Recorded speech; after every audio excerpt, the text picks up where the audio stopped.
bienvenue sur Boop Boop, le podcast sur l'allaitement qui va faire, nous espérons, du bruit.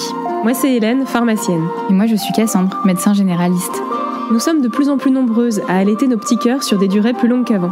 Si toi aussi, tu t'es embarqué dans cette aventure, si tu souhaites allaiter ou aider une personne qui allaite ou voudrait allaiter, ce podcast est fait pour toi. Tu y trouveras des conseils pratiques, des partages d'expériences, des témoignages, des séances de sophrologie, de relaxation ou encore de la rééducation du périnée.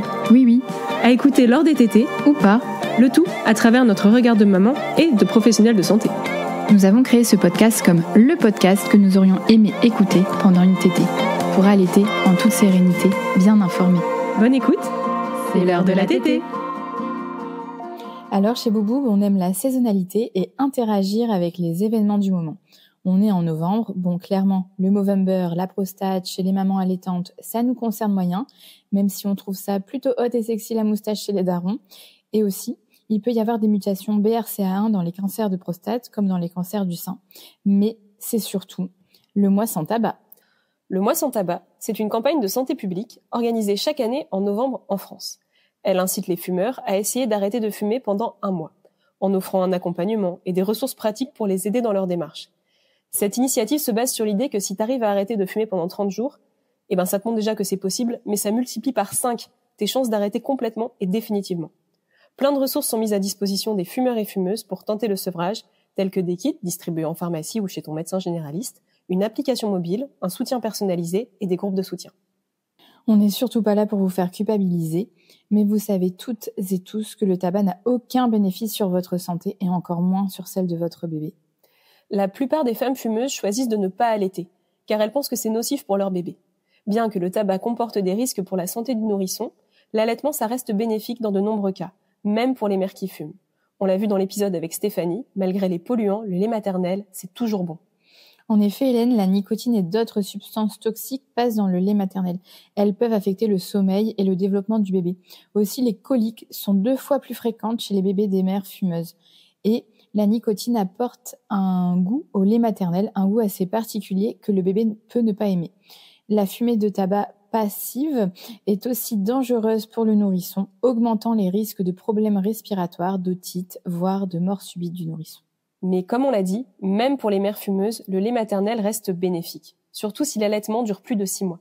Il contient des anticorps et des nutriments qui aident le bébé à se développer et renforcent son système immunitaire pour lutter contre les otites, par exemple. Alors Cassandre, quels conseils on peut donner à une mère qui veut allaiter mais qui est fumeuse ? Oui, il y a plusieurs conseils. Déjà, réduire la consommation de tabac car les effets augmentent avec elle. Éviter de fumer juste avant et pendant la tétée. La quantité de nicotine reçue par le bébé est jusqu'à 10 fois plus forte si la mère a fumé juste avant la tétée. Attendre 2 à 3 heures entre la dernière cigarette et la prochaine tétée, sauf si le bébé montre des signes de faim avant, bien sûr. Et surtout, toujours fumer à l'extérieur. Éviter de fumer dans sa voiture, même si le bébé n'est pas dedans. Surtout ne pas culpabiliser, ça sert à rien. T'as déjà sûrement dû te sevrer ou te restreindre pendant tes 9 mois de grossesse. Et c'est déjà super. Pourquoi ne pas continuer sur cette lancée et saisir l'occasion du mois sans tabac et de ton allaitement pour arrêter complètement ? On le sait, consommer du tabac n'est pas simplement une mauvaise habitude ou un manque de volonté ou de motivation, c'est une réelle dépendance physique et psychologique. Tu peux demander de l'aide à un professionnel de santé pour le sevrage tabagique qui te proposera sûrement, en fonction de ta dépendance, des substituts nicotiniques qui sont toujours OK pendant l'allaitement. Il y a par exemple les patchs qu'on va venir porter pendant 24 heures.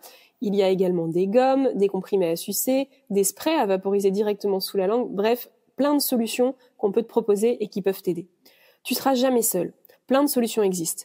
N'hésite pas à en parler à tes proches pour te sentir soutenu. Et dernier petit conseil, si toi ou l'un de tes proches fume, essayez de changer de vêtements quand vous portez bébé car il persiste des substances nocives sur vos habits que bébé peut inhaler. Et dernière petite info, tu peux bénéficier d'un accompagnement personnalisé et gratuit par un tabacologue de Tabac Info Service au 39 89. Tu n'es pas seul, tu peux y arriver. D'ailleurs, tu n'as pas dû sûrement être seul quand tu as commencé et tu ne seras pas seul pour arrêter. C'était l'heure de la petite tétée. Et pas de la post-clope. Bah non.